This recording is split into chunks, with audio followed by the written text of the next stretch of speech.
Okay, so in 1938, two economists from Nazi-occupied Austria, Friedrich von Mises and Alfred Hayek, wrote two books.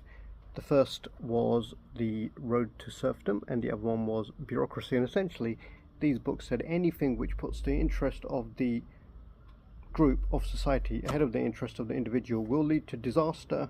Things like Nazism, things like communism, and individual interests are always best.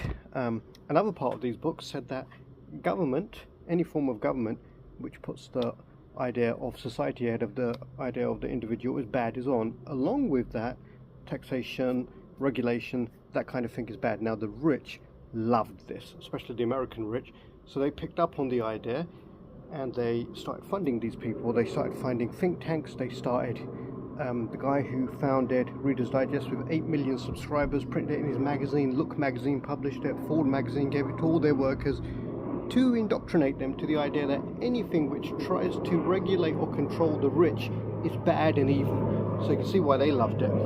Now, after becoming rich off the back of the most famous people in the world loving these ideas because they tried to get richer and richer, von Mises, or was it Hayek, one of them published another one which was called the Constitution of Liberty, I think, which essentially said that the only way for society to be safe is for the rich to be able to do whatever the hell they want, and to hell with government. So you can see why the rich loved it.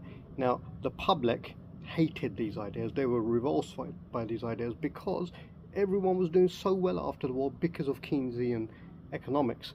But then in the 70s, there were a few stupid decisions, like abandoning fixed exchange rates by Richard Nixon. There were a few crises, and that created chaos. So by 1975, for example, New York had to declare bankruptcy.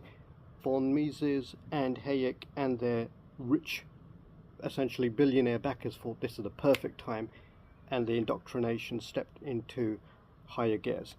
And that, for the last few decades, is what's got us to the position where we are now, with some of the richest countries in the world, in the West, for most people, being complete shitholes.